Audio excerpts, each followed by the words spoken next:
નમસ્કાર. ભ્રષ્ટાચાર આ એવો ચાર છે કે જેમ આગ આપણે આમ કરીએ ને બાકસ સાથે આમ સળી કરીએ દિવાસળી અને આગ ભભૂકી ઉઠે અને તમે ફૂંક મારો ને આગ ઓલવાઈ જાય. આગ આવી તી ક્યાંથી ને ગઈ ક્યાં એનો જવાબ ના મળે. સેમ આ ભ્રષ્ટાચાર પણ એ જ પરિસ્થિતિ છે કે જે રોજ થાય છે, દરેક વ્યક્તિ રોજ એને અનુભવે છે, એને નજીકથી જુએ છે. એ ભ્રષ્ટાચારમાં ક્યાંક એનોય ખિસ્સો વેતરાઈ ગયો છે પણ એ જોરથી બોલી નથી શકતો, કારણ કે એની ગરજ છે, એને કામ કરાવવું છે, ભલે પછી એનું કામ સાચું હોય કે પછી ખોટું હોય. ભ્રષ્ટાચાર આપણા દેશની અંદર, આપણા ગુજરાતની અંદર, અમદાવાદ શહેરની અંદર 1 રૂપિયાથી લઈ અને કેટલા કેટલા કરોડો અબજોનો થાય છે એનો આજ દિન સુધી કોઈ હિસાબ નથી. ભ્રષ્ટાચાર એક એવી સાયકલ બની ગઈ છે કે જે સમયાંતરે ફરિયાદ કરે. વ્યક્તિઓ બદલાય છે, પદ બદલાય છે, હોદ્દા બદલાય છે, પણ દીક્ષિત ભ્રષ્ટાચાર એ બંધ નથી. કિશન, ભ્રષ્ટાચાર કેવો છે ખબર? ભગવાન જેવો છે બધે, પણ દેખાતો ક્યાંય નથી. બિલકુલ કે તમે આરોપ લગાડ તો એસીબી પકડી શકે, એ પૈસામાં ક્યાંક ને ક્યાંક કોઈક છૂટી જાય, પણ એ સિવાય એક પણ અધિકારી, તમામ અધિકારી હોય કે આપણા દેશની જનતા, આપણા રાજ્યની જનતા, આપણા ગામની જનતા દિલ ઉપર હાથ રાખીને કરી છે ને કિશન, તો આવકનો દાખલો કઢાવવા જાય તો એને 20 રૂપિયા એક્સ્ટ્રા લઈ લે. 20 રૂપિયાનો સ્ટેમ્પ લેવા જાવ ને ન્યાય કોઈક 30 રૂપિયા સ્ટેમ્પના લઈ લે. અને આનાથી તમને આગળ જાવ, તમામ જગ્યાએ તમારે તમારી જમીન નોન એગ્રીકલ્ચર કરવી હોય તો શું ભાવ ફિક્સ નથી? તમામ કલેક્ટરોના વહીવટદારો ફિક્સ નથી? તમામ જગ્યાએ તમે કલેક્ટર ઓફિસમાં ફાઇલ લઈને જાવ ને તો એજન્ટ પહોંચી જાય કે સાહેબ લાવો હું કરી દઉં. અને ભ્રષ્ટાચાર માટેના અમુક નિયમો બન્યા છે કે જે ભ્રષ્ટાચારીઓએ બનાવ્યા છે. નિયમ નંબર 1 કે પોલીસની અંદર ફરિયાદ થયા બાદ તમારે લોકઅપમાં નથી રહેવું. એના માટે ભ્રષ્ટાચાર. પહેલા તમને કહું, તમે અરજી આપી દઉં, સેટિંગ કરો. નહીં, અરજીથી જ થાય. ફરિયાદ તો બહુ આગી વાત છે કે આ લોકો અરજી આવે ત્યાંથી જ ભ્રષ્ટાચાર કરવાનું ચાલુ કરી દે કે છે તમારી ફરિયાદ થઈ તો તમે કીધું લોકઅપમાં ન જવાના, હાથકડી ન પહેરવાના, પોલીસની બોલેરોમાં ન બેસવાના, કેસને ટાઈટ કરવો કે ના કરવો તેના, રેવન્યુમાં તમારે જલ્દી કામ પતાવવું હોય તો એના, સાચું કામ છે પણ એ પણ જલ્દી પતાવવું હોય તો એના, એમ અલગ અલગ વિભાગમાં આના અલગ અલગ પ્રકારના નિયમો બન્યા છે. પણ સાહેબ, ભ્રષ્ટાચારે તમે કુદરત સાથે, જનતા સાથે અન્યાય કરો છો અને એટલા માટે આ ભ્રષ્ટાચારે આજે નહીં તો કાલે પકડાઈ જાય છે અને આખરે આવા ભ્રષ્ટાચારીઓને ગુજરાતની અંદર સજા મળે છે. પહેલી ઘટના હતી સુરેન્દ્રનગર કી કે જ્યાંના કલેક્ટરે કરોડો રૂપિયાનો કૌભાંડ કર્યો, ભ્રષ્ટાચાર કર્યો અને કેવી સજા મળી? સસ્પેન્ડ થયા. અને ફરીથી એવી જ બીજી એક ઘટના સામે આવી કે જે ઘટના છે સુરતની, સુરત તત્કાલીન કલેક્ટર હતા ત્યારની જે ઘટનાઓ હતી, વલસાડના તત્કાલીન કલેક્ટર, વલસાડના, અને આપણે એસકે લાંઘાને ના ભૂલવા. હા, ત્રીજા એસકે લાંઘા. આવી 3 ઘટના છે. મુખ્યમંત્રી ભૂપેન્દ્ર પટેલે કૌભાંડીઓ સામે વિંજ્યો છે કાયદાનો કોરડો. પદનો દુરુપયોગ કરનારા ની ઊંઘ હરામ છે તે ભૂપેન્દ્ર દાદાએ કરી છે. ભ્રષ્ટાચારની ઝાડ ફેલાવનારા અધિકારીઓ ઉપર ગાજ વરસી છે. સુરતના જમીન કૌભાંડમાં દાદા સરકારની સૌથી મોટી કાર્યવાહી છે. આયુષ ઓકને કૌભાંડના કેસમાં સસ્પેન્ડ કરવામાં આવ્યા છે. વલસાડના કલેક્ટર હતા આયુષ ઓક, અને આયુષ ઓક સુરત કલેક્ટરના પદે પણ હતા. સુરત કલેક્ટરની ફરજ દરમિયાન જમીનમાં કૌભાંડનો આરોપ હતો. જમીન કૌભાંડમાં સરકારે તેને સસ્પેન્ડ કર્યા છે. બિલકુલ. અને લાંબા સમયથી આ તપાસ ચાલી રહી હતી. સમગ્ર કૌભાંડની તપાસના અંતે કલેક્ટર કક્ષાના અધિકારીને સસ્પેન્ડ કરતા સન્નાટો મચી ગયો છે. ભ્રષ્ટાચાર સામે કોઈ પણ હશે ચલાવી નહીં લેવાય તે નક્કી છે. કૌભાંડ કર્યું હોય તો પણ કોઈ પણ હશે એની કાર્યવાહી થશે. મુખ્યમંત્રી ભૂપેન્દ્ર પટેલના એક્શન બાદ જે IAS છે એના આલમમાં ફફડાટ છે. અપ્રમાણસર મિલકત ભેગી કરનાર કટકીબાજો સામે સખત પગલાં ભરાઈ રહ્યા છે. કોર્પોરેશનથી લઈ અને કલેક્ટર સુધીના અધિકારીઓ અત્યારે ગુજરાતમાં દીક્ષિત સસ્પેન્ડ થઈ રહ્યા. બિલકુલ કિશન, અધિકારીઓના પાપે જ કેટલી નુકસાની જઈ રહી છે તે દાદાએ રાજકોટની ઘટનામાં જોયું. આ અધિકારી રાજ ન હોત, ભ્રષ્ટાચાર ન હોત તો રાજકોટમાં મારા તમારા 27 ભાઈ બહેન મરે તો કે નહીં? કારણ કે ગેમ ઝોન જ ના હોત. પરંતુ હવે પછી આવી ઘટનાઓ ન બને તેના માટે ભૂપેન્દ્ર પટેલ સરકારે બિલકુલ, મને ખબર છે કે તમે આજે કહેશો કે તમે સરકારના વખાણ કરવા માંડ્યા, પરંતુ અમે હજી કહીએ છીએ કે અમે કોઈના પ્રેમમાં પણ નથી અને અમે કોઈના વિરોધમાં પણ નથી. જો અમને નહીં ગમતું એટલે કે સરકારની ક્યાંક રહેમ રાહ હેઠળ આવા કોઈ કાર્યો ચાલતા હશે તો અમે એને વખોડશું પણ ખરા. અને જો આવા અધિકારીઓને સસ્પેન્ડ કરશે તો આ સરકારનું વખાણ કરવાનું કામ પણ છે, કારણ કે સારી કામગીરી કરી છે તમે બિરદાવશો. બહાર આપણે બેઠા હોય ને ત્યારે આપણને એમ થાય કે આને કાઢી મૂકવો જોઈએ, આને કાઢી મૂકવો જોઈએ, પણ સરકારની અંદર બેઠેલા લોકોને જલ્દીથી કાઢવા એ પણ શક્ય નથી, કારણ કે એ પણ કાયદાના નિયમો છે કે એ કયા કાયદા અંતર્ગત એને કાઢવા. પણ ભ્રષ્ટાચાર ગુજરાતમાં વ્યાપી ગયો છે. આ ભ્રષ્ટાચારને દૂર કરવા માટેનું કોઈ પેસ્ટિસાઇડ્સ કે કોઈ દવા કે કોઈ પણ પ્રકારની એવી વસ્તુ નથી મળતી કે જેનાથી આ ભ્રષ્ટાચારને દૂર કરી શકાય. જગદીશ મહેતા આપણી સાથે જોડાયા છે, સિનિયર પત્રકાર, રાજકીય વિશ્લેષક,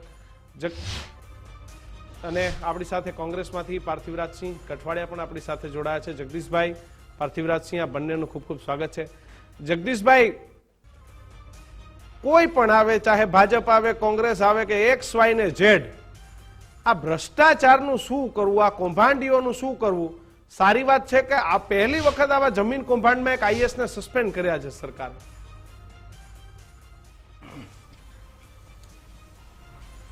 જુઓ કિશનભાઈ, બહુ રાજીપો થવા જેવી તો ઘટના નથી. સરકારનું તો કામ હોય છે ભ્રષ્ટાચારીઓને સજા કરવાનું, પણ ધડારૂપ સજા કરવી જોઈએ. હું લાંચ લેતા પકડાઈ જાઉં અને લાંચ આપીને છૂટી જાઉં તો એ કઈ તમે વિચાર કરો, એ પ્રકારની કાનૂની વ્યવસ્થાને શું સારી કહી શકાય ક્યાંય? બિલકુલ. દાદાએ, તમે જેમ કહો છો, દાદાનો ડંગોરો લીધો જેના જેવી વાત છે કે એને સસ્પેન્ડ કર્યા. સાહેબ, સાચી વાત કહું, આ સસ્પેન્ડ નામનો શબ્દ છે ને સસ્પેન્સ છે, ભયંકર. સસ્પેન્ડનો અર્થ એમ છે કે અત્યારે તમે ઓફિસમાંથી ઘરે વયા જાઓ, ઘરે જઈ પાછા અમારા કોન્ટેક્ટમાં રહેજો, કાળા ધોળા કઈ રીતે ઊંચા નીચા કરવા એ બધું હમું નમું કરી લ્યો. જ્યાં તમે પકડાઈ ગયા ત્યાં હમું નમું કરી લ્યો. કાયદાની છટકબારીમાંથી તમે પાછા દૂધે ધોયેલા થઈને પાછા 6 મહિના વરદી પછી પાછા યથાસ્થાને પધારજો અને આપની લીલા ચાલુ કરજો.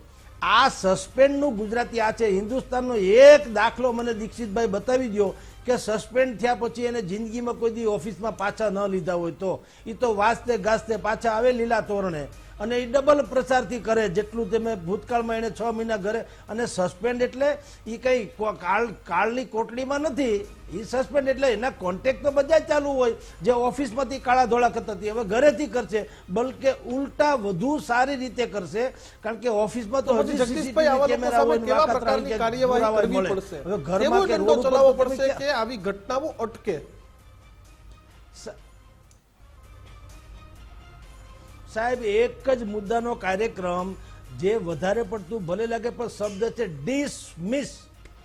આ એક જ ઈલાજ છે સાહેબ, બીજો કોઈ ઈલાજ નથી. જુઓ, આપણે બધાય કહેતા હતા કે ભાઈ એવો બધો પગલા ભરીએ તો અતિશયોક્તિ લાગે. ઉત્તર પ્રદેશમાં આપણે જેમ અત્યારે ભ્રષ્ટાચારની વાતો કરીએ છીએ એમ ઉત્તર પ્રદેશમાં માફિયા રાજ હતું, એ તો હકીકત છે.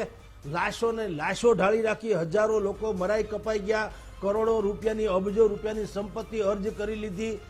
અત્યાર સુધી શું થતું હતું, જેને આપણે શબ્દ કહીએ એવું સસ્પેન્ડ જેવું, એ માણસને કાં તો રાજ્યાશ્રય મળે, કાંઈ જેલમાં જાય તો જેલમાંથી પણ સત્તા હલાવે. જેમ અત્યારે પણ એક સલમાન ખાનને જે ઓલો ભાઈનું નામ જે ચકચારી છે એ માણસ, તમે જુઓ, જેલમાંથી પાછું જાહેર પોતે કોકની ઉપર ગોળીબાર કરે અને પાછા બિશ્નોઈ ગેંગ પાછા જાહેર કરે કે આ ગોળીબારમાં અમારો હાથ છે એમ. એટલે ભલામણા તો એને ઠામ મારી નાખો ને, તમારો હાથ છે, તું કહેલા ગૌરવની વાત કરે છે કે તમારે કોઈ અધિકાર છે, પાછા કે આ મારી ગેંગનો હાથ છે, તો ધૂળ પડી તમારા અવતારમાં. જે માણસ તમારી કસ્ટડીમાં છે, પોલીસની કસ્ટડીમાં, અને છતાંય કહે છે કે કચ્છમાં ગોળીબાર મેં કર્યો. કોઈ પણ વ્યક્તિ હોય એ પેલા મોટી મોટી વાતો કરતા હોય કે હું સિસ્ટમમાં આવીશ તો ભ્રષ્ટાચાર દૂર કરી નાખીશ ને, હું આમ કરી નાખીશ ને, તેમ કરી નાખીશ ને, પણ જેવો એ સિસ્ટમમાં આવે એટલે ભ્રષ્ટાચાર સિવાય કઈ નથી કરતો. આ ગંદકી પાછળનું કારણ શું છે મારે સમજવું છે કે સારો અચ્છો ભલો માણસ એ સિસ્ટમમાં જઈને એ ભ્રષ્ટાચારી થઈ જાય છે, ચાહે અધિકારી હોય કે ચૂંટાયેલા પદાધિકારીઓ હોય. આનું કારણ શું એ મારે સમજવું છે. જુઓ, લોભ લાલચ સિવાય તો કોઈ કારણ નથી ને જે પ્રકારની અત્યારે આપણી લાઈફ સ્ટાઈલ થઈ ગઈ છે સાહેબ, દરેકને રાતોરાત સુખી થવું છે, સાધના કોઈને કરવી નથી, સિદ્ધિ બધાને જોઈએ છે, સિદ્ધિ મને બધી સાંપડી જાવ વગર સાધનાએ. અને બીજું, તમે આપણે ભલે ગમે એમ તમે કયો કિશનભાઈ દીક્ષિતભાઈ, મૂળ કોઈ અધિકારીની તાકાત નથી એક ટાચલી પણ ઘરે લઈને જઈ શકે જો એને સરકારનું કોઈ પણ આશ્રય ન હોય તો. તમે વિચાર કરો, જે તમે અત્યારે વાત કરી રહ્યા છો ભાઈ આયુષ ઓકની, હવે તમે 2,000 કરોડની 10,000 હેક્ટર જમીન ખોટા ગણોતિયા ઉભા કરીને છગન મગનના નામે નાખી દીધી. આવડું મોટું કૌભાંડ કોઈ કરે કોઈને ખબર ન પડે. મારા ઘરમાંથી બિલાડી નીકળી જાય તો મને ખબર ન પડે એવું બને, હાથી નીકળી જાય તો ખબર ન પડે. ગજબ કહેવાય ભાઈ સાહેબ કે ભાઈ ઘરમાંથી હાથી નીકળી ગયો ને મને કઈ ખબર નહીં, ધૂળ પડી તમારા અવતારને. એટલે એ તો હજમ થાય કોઈ દી વાત ભાઈ સાહેબ, તો તમે શું સમજવું. એટલે આ 10,000 કરોડ તમે વિચાર કરો, 2,000 કરોડનો માલ છે, 10,000 હેક્ટર જમીન છે, ઓલપાડ ને 84 ને. હવે આ બધાની જમીન હડપ કરી જાય. પેલા એની આગળના કલેક્ટર હતા રાજેન્દ્ર કુમાર, એણે થોડુંક છાનબીન કરીને કૌભાંડ કર્યું હતું, માન લ્યો એ થોડુંક થયું બદલી થઈ ગઈ, બાકીનું પૂરું હતું આ ભાઈએ કર્યું, આયુષ ઓપે કર્યું. હવે વિચાર તમે કરો સાહેબ કે આટલું બધું કૌભાંડ કરે ને કોઈને ખબર ન પડે એવું બને. તમારી ચેનલમાં હું એન્કરિંગ કરવા બન્યું, તમે એમ કહો હો જગદીશભાઈ એન્કર ક્યારે કરી ગયા ખબર ન પડી, તો ગજબ કહેવાય ભાઈ સાહેબ. હવે તો પછી તો એનો કોઈ ઈલાજ જ નથી ને સાહેબ. બિલકુલ જગદીશભાઈ, પ્રજાને તો કાંઈ બધા સમજે જ છે પ્રજા, તો ક્યું ને બે જી સર. એટલે કહું છું આ આંખ વિચામણાનો ખેલ છે અને પ્રજાને ઉલ્લુ બનાવે. સસ્પેન્ડ થયેલા પાછા દૂધે ધોઈને 2-4 મહિનામાં પાછા બિરાજશે અને વટક વાળી લેશે ભાઈ. આમાં કાંઈ થાય તો મને કહેજો. બિલકુલ. તો ભારતીય જનતા પાર્ટીમાંથી પણ પક્ષ મૂકવા માટે પ્રવક્તા આવી ગયા છે, પરંતુ હવે આપણે વિપક્ષ પાસે જશું. પાર્થરાજસિંહ, રાજીવ ગાંધી કહેતા એના વખતથી કે ભ્રષ્ટાચારનો અંત નથી આવતો, ઉપરથી મોકલેલો રૂપિયો નીચે સુધી નથી પહોંચતો, અને આ ભ્રષ્ટાચારનો સોડો આજે દેશની બહાર નથી નીકળ્યો, પરંતુ આઈએસ અધિકારીઓ પર કામગીરીના દાખલા બેસવા મળ્યા ગુજરાતથી. દીક્ષિતભાઈ, ખાસ કરીને છેલ્લા ઘણા વર્ષોથી ભારતીય જનતા પાર્ટીની ગુજરાત રાજ્યમાં સરકાર છે અને ભ્રષ્ટાચાર એક શિષ્ટાચાર બની ગયો છે, એક ઓર્ગેનાઇઝ ક્રાઇમનું સેક્ટર. વહીવટદાર જેવો શબ્દનો ઉપયોગ થાય તો પોલીસ અધિકારીઓએ વહીવટદાર શું કામ રાખે, એમને શેનો વહીવટ કરવો હોય છે. કલેક્ટર પોતે વહીવટી અધિકારી છે, એમને શેના માટે વહીવટદારોની જરૂર પડે છે. કોન્સ્ટેબલથી લઈ અને કલેક્ટર સુધી બધા જ ભ્રષ્ટાચારમાં રાચેલા છે. નાની માછલીઓને પકડી પૂરી દેવી અને મોટા મગરમચ્છોને છોડી દેવા, આવા અનેક કિસ્સા આપણે જોયા. આજે જે કલેક્ટરની આપણે વાત કરી, કલેક્ટરે જે ભ્રષ્ટાચાર કર્યો છે કોના આદેશથી કર્યો, કોને એને આદેશ આપ્યા, કોની વાત માની, કોને ફાયદો પહોંચાડવા કર્યો. આજે ડુમ્મસની એકની ઘટનાની વાત નથી, આવા અનેક ઘટનાઓ. શું એસકે લાંગાનો જે ગાંધીનગરનો જે કેસ હતો, શું એક જ જમીન પૂરતો સીમિત હતો? બીજા જે અનેક પોલિટિકલ લોકો જમીનોમાં સંડોવાયેલા હતા, કેમ એમના નામ ન ખુલ્યું? આ જ પ્રકારે અનેક એવી ઘટનાઓ જેને કહી શકાય કે સસ્પેન્ડ થાય, પાછા નોકરીએ ચડી જાય. વારંવાર તમે જુઓ કે કેટલા પોલીસ અધિકારીઓને ભૂતકાળમાં સસ્પેન્ડ કરેલા છે, કેટલા ઉપર કરપ્શનના કેસ છે, કેટલાને સજા મળી, કેટલા નોકરીએ પાછા આવી ગયા અને કેટલા ઘરે બેઠા પગાર ખાય છે. એટલે જે સિસ્ટમનો સડો છે, એ સિસ્ટમના સડાને સાફ કરવું હોય તો પ્રોપર ઓપરેશન કરવું પડશે. નહીં ચાલે વાતો કરવાથી, એક બેને સસ્પેન્ડ કરવાથી નહીં ચાલે. રાજકોટ જેવી દુર્ઘટના ઘટે ત્યારે તમે ફાયર સેફટી ચેક કરવા નીકળો, મોરબી જેવી બ્રિજ દુર્ઘટના ઘટે એટલે બીજા અનેક બ્રિજોની ફિટનેસ ટેસ્ટ કરવા નીકળી પડો. જ્યારે તક્ષશિલા જેવી ઘટના ઘટે એટલે ટ્યુશન ક્લાસીસ અને સ્કૂલોમાં આટા મારતા થઈ જાઓ, ત્યાં ફાયર સેફટીની વાત કરતા થઈ જાઓ. હરણી જેવી ઘટના ઘટે એટલે તમે પાછા તળાવો અને નદીઓમાં ફરવા માંડો કે જે કોન્ટ્રાક્ટરો છે એ બરાબર છે કે નહીં, એમની પાસે પૂરી વ્યવસ્થા છે કે નહીં. અને વારંવાર બનતી ઘટનાઓ, મને એવું લાગે છે કે એકાદ બે અધિકારીઓ ઉપર ઉદાહરણરૂપ સજા આપવાથી પૂરું નહીં થાય. આમાં સ્પષ્ટપણે પોલિટિકલ લોકોની સંડોવણી હોય છે. ક્યારે પોલિટિકલ આંકાઓ સુધી આ તપાસ પહોંચશે, ક્યારે એમના પોલિટિકલ આકાઓને સજા મળશે, આ સૌથી મોટો પ્રશ્ન. પોલિટિકલ આકાઓ માટે થઈને તો આ ભ્રષ્ટાચાર કરવો પડે છે. ક્યાંક પોલિટિકલ આકાઓના દબાણ હોય છે, તમારી સરકારો હોય કે કોઈની પણ સરકાર હોય, રાજકીય માણસોનો જ, અને પછી આમાં અધિકારીઓનો વારો પડી જાય છે મોટા ભાગના કિશનભાઈ, કેસમાં. જે અધિકારીઓએ નેતાના ઈશારે આ પ્રકારના ભ્રષ્ટાચાર કર્યા હોય તો એ નેતાને શું કામ મૂકવા જોઈએ? હું આ એક કિસ્સો કહું આપને કે રાજકોટની દુર્ઘટના ઘટી ત્યારે રાજ્યસભાના સાંસદ રામ મોકરિયાએ એવું કીધું કે મેં પણ 70,000ની લાંચ આપી હતી. તો લાંચ લેનાર પણ ગુનેગાર છે, લાંચ આપનાર પણ ગુનેગાર છે. શું કોઈ તપાસ રામ મોકરિયા ઉપર થઈ અત્યાર સુધી? આ સીધો દાખલો છે. બિલકુલ નથી, તેમ થશે. પોતે એમના મોઢે બોલેલા શબ્દો છે. સ્નેહલભાઈ પણ આવી ગયા છે. સ્નેહલભાઈ, તપાસ પૂરી થાય, ફક્ત આઈએસ અધિકારીઓ રાજકોટમાં તો પીડિતોને પૂરો ન્યાય પણ મળવાનો બાકી છે. એસઆઈટી તપાસ કરી રહી છે, સમગ્ર મામલો છે. પણ તમને એવું લાગે છે કે આયુષ ઓક એ એકલા જ ભ્રષ્ટાચારી હશે? અને ખાલી સસ્પેન્ડ કરવાથી ભ્રષ્ટાચાર અટકી જશે? એમને રૂપિયા તો લઈ લીધા, નુકસાન તો કરી દીધું સરકારી તિજોરીનું. ભ્રષ્ટાચાર જે છે તે ખરેખર હું એમ કહીશ કે કોઈ પણ રાજ્યમાં કોઈ પણ સરકાર હોય, આ એક રોગ સમાન છે. એટલે આપણે સૌએ ભેગા થઈને લડવાની એક આમાં વાત છે. હું આમાં પક્ષાપક્ષીમાં એટલે નથી પડવા માંગતો કે ભ્રષ્ટાચાર જે છે આપણા સમાજ માટે પણ એક મોટું દૂષણ છે.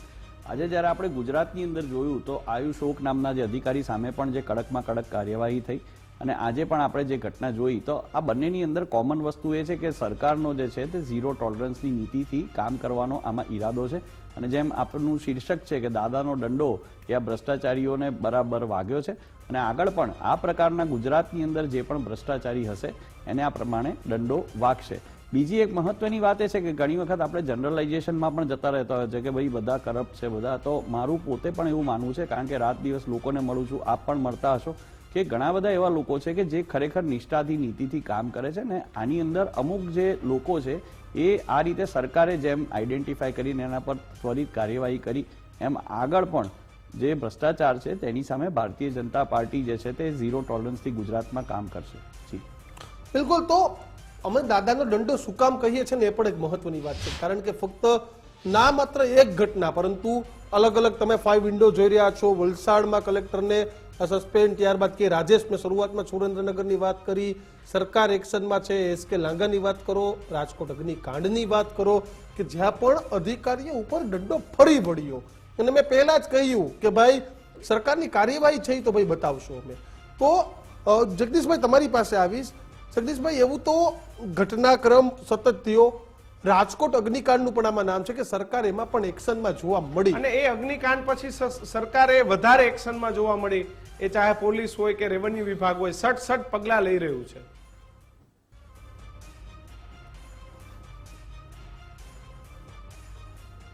એક્સેપ્ટ કરશો મારી વાતને, દીક્ષિતભાઈ તમે બી એક્સેપ્ટ કરશો. એક ટીઆરપી કાંડ રાજકોટમાં થયું એટલે સેંકડો યુનિટોને સીલ મારી દેવામાં આવ્યા કે નહીં? હા કે ના? હા. શું કામ? ભાઈ રખે ને બીજી કોઈ આવી વાત ન થાય. રાઈટ. તો એને કહેવાય ધડો લીધો કહેવાય, ધડારૂપ કાર્યવાહી કહેવાય.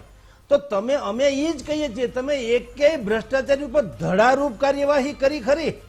આ જે સસ્પેન્ડ કરવાની વાત છે એ તો રૂટીન પ્રક્રિયા છે, એ તો 6 મહિને પાછો આવવાનો છે. હું જે કહું છું એ ધડારૂપ. અને આ સસ્પેન્ડ તો કેવા ગલગલિયા થાય એવી, લાવો ને 500 કરોડ હું ખાઈ જાઉં, તમે તારે મને મારા છાપામાંથી સસ્પેન્ડ કરાવી દો ગોળ્યા. હું તો આ વાપરું, મારી હાથ પેઢી ખૂટે નહીં ભાઈ સાહેબ. 500 કરોડ અને સરકારનો અડધો પગાર આવે એ લોકો, જગદીશભાઈ. અરે કેસ થવો જોઈએ જેલમાં.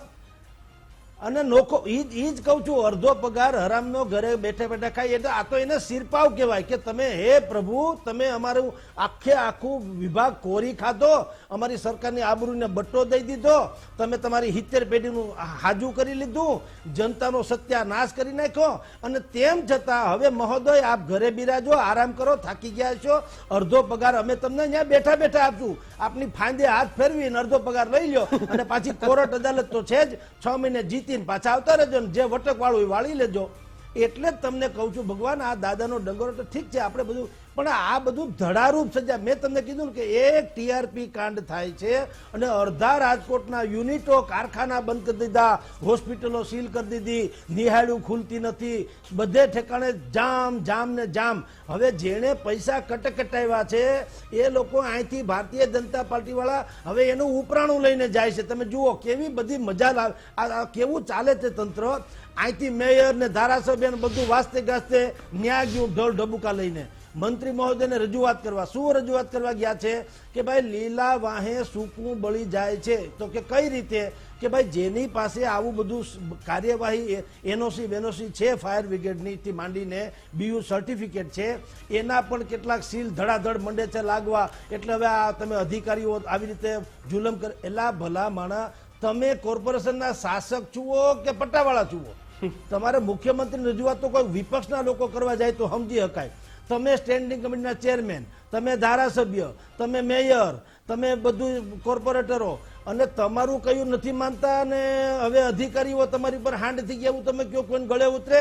મૂળ તમારા પાપના ઢાંકવા કઈ રીતે? કારણ કે તમે રૂપિયા કટકટાવ્યા હોય. એટલે હવે જેની પાસે આવી કોઈ નથી હોતી ફાયર NOC માંડીને જે કોઈ સિસ્ટમ, એ લોકો શું કે ભાઈ કેમ ચૂંટણીમાં ભંડોળ જોતું હતું ત્યારે અમે રૂપાળા લાગતા હતા, હવે એટલી ઘડીમાં અમે બદમાશ થઈ ગયા, હાલો ભાઈ કરો અમારો હિસાબ.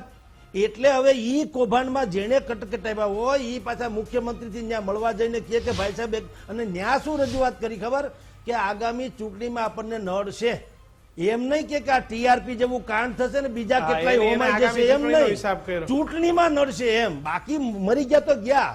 બિલકુલ બિલકુલ સાહેબ, બાકી પ્રજા મરી ગયા તો ગયા. સૌથી મોટો પ્રશ્ન જ આ છે, કારણ કે નેતા તો ચૂંટણીનું વિચારે, એને શું બનશે શું નહીં, એને ચૂંટણી અને પૈસા મહત્વના છે. સ્નેહલભાઈ, આજે 25 વર્ષથી એક હતું શાસન, ઉપરથી લઈને નીચે સુધી શાસન.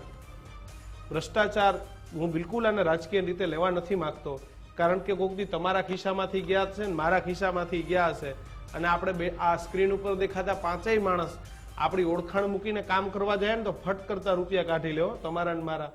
કે સ્નેહલ જોશી ભારતીય જનતા પાર્ટીમાંથી નથી, પણ સ્નેહલ જોશી એક આમ નાગરિક છે અને આવકનો દાખલો કઢાવવા કે એની જમીનની એન્ટ્રી કરાવવા જાય છે, તો સ્નેહલ જોશીના ખિસ્સામાંથી ના કાઢી લે તમે મને કહેજો. અને કોઈ દવાખરિયાનો કોઈ ઉપાય ખરો? નિખાલસ રીતે બિન રાજકીય.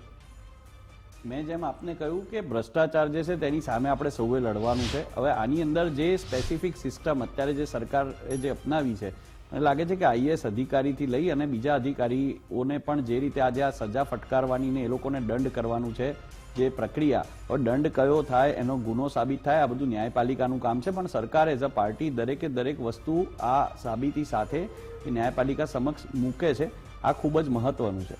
સાથે આપણા વરિષ્ઠ પત્રકારે કીધું કે અધિકારીઓ સાંડ થઈ ગયા છે. એટલે મને લાગે છે કે આ પરિસ્થિતિ જરાક એમને એક્ઝાજરેટેડ કહી દીધી, કારણ કે દરેક જગ્યાએ કામગીરી જે છે તે થઈ રહી છે, કામ થાય છે. અને જનપ્રતિનિધિઓની જે વાત કરી કે એમનો પોઈન્ટ ઓફ વ્યૂ કીધો કે આ લોકો પૈસા લેતા હશે, આપવાના હશે, વગેરે વગેરે જે બધી વાત કરી. પણ મને લાગે છે કે કોઈ પણ પાર્ટીનો વ્યક્તિ હોય, જ્યારે જનપ્રતિનિધિ હોય છે, કે અમારા ભાઈ જે બેઠા છે મારી બાજુમાં, કોંગ્રેસ પાર્ટીના હોય, બીજી કોઈ પાર્ટીના કે અમારી પાર્ટીનો, તો સ્વાભાવિક છે કે જનતા જે છે તે એમની પાસે મદદ માટે જાય છે જ. અને જનતાની અંદર પણ આખા સ્પેક્ટ્રમમાં રહેતા બધા લોકો આવી ગયા. એમાં ઇન્ડસ્ટ્રીયલિસ્ટથી લઈને એક નાની ઝૂંપડીમાં રહેતો વ્યક્તિ પણ આવી ગયો, અને દરેકના પ્રશ્નો અલગ અલગ પ્રકારના હોય છે. અને જ્યારે જનતાના પ્રતિનિધિ હોય ને જ્યારે જાહેર જીવનમાં વ્યક્તિ રહેતો હોય તો એની ફરજ છે કે એ વ્યક્તિ જઈને એક રજૂઆત કરે. હવે આને કોણ કેવી રીતે ક્યાં લે છે એ પોતાના વ્યક્તિના વિવેક ઉપર આધારિત છે. પણ મારે જેમ મેં આ ડિબેટમાં શરૂઆતમાં પણ કીધું કે આપણે જે જનરલાઇઝેશન કરી નાખીએ છીએ એવું જનરલાઇઝેશન પણ ના કરવું જોઈએ. અને આ જે તમે કીધું કે ભ્રષ્ટાચાર કેટલા સ્તરે ક્યાં થાય છે ને એ કોણ કરે છે, એવા લોકોને આપણે ભેગા મળી આઈડેન્ટિફાઈ કરીને એને સજા મળે એવું કરવું જોઈએ. અને જ્યારે આપણે જોયું કે આની અંદર જે લોકોએ ફરિયાદ કરી પછી તરત જ સરકારે આની પર એક્શન લીધી છે, એટલે સરકારનો રોલ જે છે તે ખૂબ જ પ્રોએક્ટિવ છે અને ઝીરો ટોલરન્સ વાળો છે, એ આપણને આ કિસ્સામાંથી સ્પષ્ટ દેખાય છે. પાર્થિવરાજ, આપની છેલ્લી પ્રતિક્રિયા. ખાસ કરીને કિશનભાઈ જે પ્રકારે વાત જગદીશભાઈ અને મિત્રે કરી, પણ સવાલ સૌથી મોટો એ ઉભો થાય છે કે અસલી અધિકારી હોય કે નકલી અધિકારી, બધા ભ્રષ્ટાચાર કરે. બિલકુલ આપણી સામે આવ્યું છે. ઓલો અજય ચૌહાણ વાળો કિસ્સો, પ્લેન ઉડાડીને લઈ ગયો સરકારનું, 1 વર્ષ થઈ ગયો ને હવે કાર્યવાહી કરવાનું યાદ આવે છે. જ્યારે વિપક્ષ પ્રશ્નો ઉપાડે ત્યારે કાર્યવાહી કરવાનું યાદ આવે, જ્યારે મીડિયા પ્રશ્નો ઉપાડે ત્યારે કાર્યવાહી કરવાનું યાદ આવે. તો સરકારમાં બેઠેલા લોકોની કામગીરી શું, આ અધિકારીઓની કામગીરી શું? આજે પણ આપણા અમદાવાદ જિલ્લામાં મોટા પ્રમાણમાં જે કહી શકાય કે ગેરકાયદેસર ખેડૂત બનાવવાની પ્રક્રિયા હોય, કે જે ગુજરાતના ખેડૂતો જ ના હોય અથવા તો પોતે ખેડૂત ના હોય એવા ઘણા બધા લોકો બિન ખેડૂતો થઈ ગયા છે. આપણે જોઈએ છે કે ઘણા બધા રેવન્યુ રેકોર્ડ ઉપર ખોટા કામ થઈ રહ્યા છે. કેટલી બધી રેવન્યુની ફરિયાદો એ ક્યાંક ને ક્યાંક એમની પાસે પડી છે. અને છતાંય વારંવાર જ્યારે કિસ્સો બહાર આવે કે ભાઈ તુષાર ચૌધરી સવાલ ઉપાડે તો સસ્પેન્ડ થાય અથવા તો આવી રાજકોટ જેવી દુર્ભાગ્યપૂર્ણ ઘટના ઘટે ત્યારે સસ્પેન્ડ થાય. મોરબીમાં તો અધિકારીને સસ્પેન્ડ પણ નહોતા કર્યા. પાર્થિવરાજ એક વાત પૂછું, એટલે આવી ઘટનાઓ ને ઘટે કિશન, એના માટે કિશન, ભ્રષ્ટાચાર થવા દેવામાં આવે છે. આ તુષાર ચૌધરીનો જ અવાજ હતો કે ભાજપના જ કોઈ નેતાનો અવાજ હતો?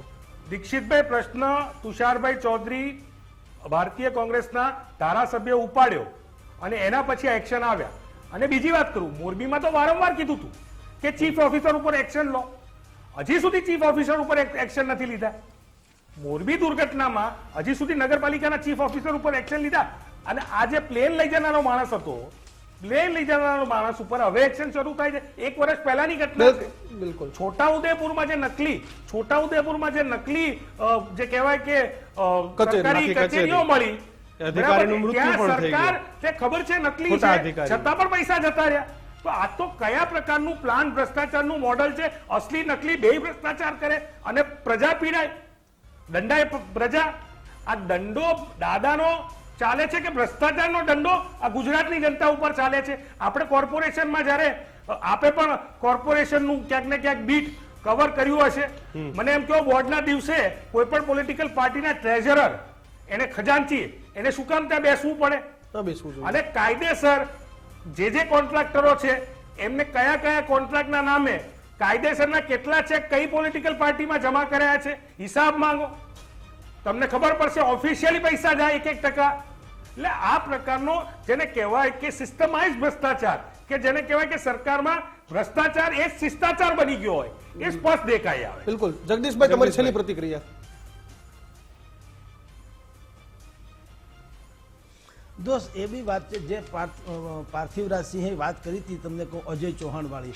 એણે શું કર્યું? હેલિકોપ્ટર પોતે ઉડાડ્યા, તે પછી સરકારી જે નેતાઓ છે એના સગા સંબંધીને ઉડાડ્યા. એટલે 1 વર્ષ સુધી તો તપાસના નાટક આવેલા. પછી જેમ ભાઈએ કીધું તેમ હવે પછી હોબાળો થયો એટલે એની ફોજદારી કાર્યવાહીની તૈયારી રાખીને હવે એમ સરકાર કહે છે કે લગભગ 2 થી 4 કરોડ રૂપિયા અમારે વસૂલ કરવાનું થાય. હજી તો એને વિચારે છે ને આવું થાય છે ને. પ્રશ્ન તો એ છે, આવું એક નહીં, અમારે ત્યાં બામણબોરમાં, જીવાપોરમાં જે આખું જમીન કૌભાંડ થયું હતું, ભાઈ એમાં તમે જુઓ, મૂળ ખાતેદારના નામે જમીન ચડાવીને આખી હજારો હેક્ટર, 780 એકર જમીન હતી, એનો આખું કૌભાંડ બહાર આવ્યું હતું. ભલાણાભાઈ સસ્પેન્ડ, બસ સસ્પેન્ડ પછી આગળ કાંઈ નહીં. જે મોટા નેતાઓની પાર્થિવરાજથી વાત કરે છે એ બધા નેતાઓના નામ જે તે સમયે મીડિયામાં આવ્યા હતા, ખાનખાના લોકોના નામ હતા જેને કહી શકાય. એનો કોઈનો વાળ વાંકો થયો નથી. અને તમારી જાણ ખાતર આવી જ વાત અહીંયા ભ્રષ્ટાચારની જેમ એડિશનલ ડિસ્ટ્રિક્ટ મેજિસ્ટ્રેટ હતા કેતકી વ્યાસ, જેડી પટેલ, હરેશ ચાવડા, એણે શું કર્યું? 300 વીઘા જમીન મહેસાણાના પોસ્ટ કીધું ત્યારથી માંડી 300 વીઘા જમીન પોતાના નામે કરી લીધી. આજની તારીખે તમે શું થયું એનું તમે સ્ટેટસ જુઓ તો ખબર પડે કે કઈ સજા જેને ધડારૂપ કઈ એવું થઈ શક્યું છે નહીં. એટલે સ્નેહલભાઈ જોશી હોય કે આ બધું હોય, એ નિબંધ બોલે, ભ્રષ્ટાચાર વિરોધી નિબંધ સારો બોલે અને બધી સુષ્ટુ વાત કરે કે લોકપ્રતિનિધિ અરે અહીંયા અમારા રાજકોટમાં જે થયું ટીઆરપી કાંડ, એમાં કહેવાતા લોકપ્રતિનિધિઓ જ સામેલ છે. અને કરોડો રૂપિયાના એક ભારતીય જનતા પાર્ટીના કોર્પોરેટર પોતે પ્રેસ કોન્ફરન્સ બોલાવી અને કે છે કે આખું અડધું રાજકોટ ગેરકાયદેસર છે. વિચાર કરો જગદીશભાઈ, તમામ લોકો ભ્રષ્ટાચારની એ અરીસા સામે વાતો સારી કરે પણ આને રોકવા માટેના નક્કર પગલા એ કોઈ પદાધિકારીઓ નથી લેતા. અને એ જ હકીકત છે ને જેના કારણે આવા લોકો એ ભ્રષ્ટાચારમાં ફાવી જાય છે. પાર્થિવરાજભાઈ, સ્નેહલભાઈ, જગદીશભાઈ, આપ તમામ લોકો જોડાયા બદલ આપ તમામનો ખૂબ ખૂબ આભાર. તો ભ્રષ્ટાચાર આપણા દેશમાંથી, આપણા રાજ્યમાંથી ક્યારે દૂર થશે ને થશે કે નહીં? કારણ કે હું ને કિશન શરૂઆતથી જ કહેતા હતા કે ભ્રષ્ટાચારના અલગ અલગ રૂપ છે. તમે ઘરની બહાર નીકળીને 4 રસ્તા ઉપર જાઓ ને ત્યાંથી ટીઆરપી જવાનના ભ્રષ્ટાચારથી વાત કરવામાં આવે ને કિશન, તો છેક સીઓમો સુધી આ જ પ્રકારે ન્યાય રહેલા. બહુ એક સરસ વાત કરી હતી કે જન્મથી મરણ સુધી ભ્રષ્ટાચાર છે. દીક્ષિત જવો હોય ત્યાંથી એ ભ્રષ્ટાચારની શરૂઆત થઈ જાય છે પછી માણસ મૃત્યુ પામે એનો અવસાનનો દાખલો લેવામાં પણ અહીંયા લોકો પૈસા માંગતા શરમાતા જન્મ નથી. તરફ દાખલામાં કિશન પછી ભ્રષ્ટાચાર એમાં છેલ્લે લગ્નનું પ્રમાણપત્ર આવી ગયું, બધે એમાં ભ્રષ્ટાચાર છે. આધાર કાર્ડે આવી ગયું, એમાં ચૂંટણી કાર્ડે આવી ગયું. કોઈ એવું કાર્ડ નથી કે જે કાર્ડની પાછળ ભ્રષ્ટાચાર નથી. આ સિસ્ટમ છે સાહેબ. भ्रष्टाचार का पैमाना आंखों के सामने, रिश्वत लेकर सबको सेवा में पहुंचते, सामाजिक न्याय से दूर, इंसान को दबोचकर निजी स्वार्थ समित कर सब पर डाकते, गर्जिश में जाने क्यों कष्ट पाए सर्वजन, निर्णय नामक लालच ने जो शक्ति प्राप्त की है. व्यापारी को और मुखौटा अपने हाथ में होता, गरीबों की रोटी रोजी करता और बीच में बिगड़ जाता. કિશનના ભ્રષ્ટાચારની એક એવી વાત છે કે ત્યાં ગમે ત્યારે વચમાં ઘૂસી જાય. कौन कहता है इस देश में खुशहाली व्यापार है, चुपचाप बस इंतजार करे रहे. हम सब यही भ्रष्टाचार की संस्कृति में पकड़े गए, अनेक स्वराज के दर्पण में आंसू से छलक रहे हैं अप्रेक.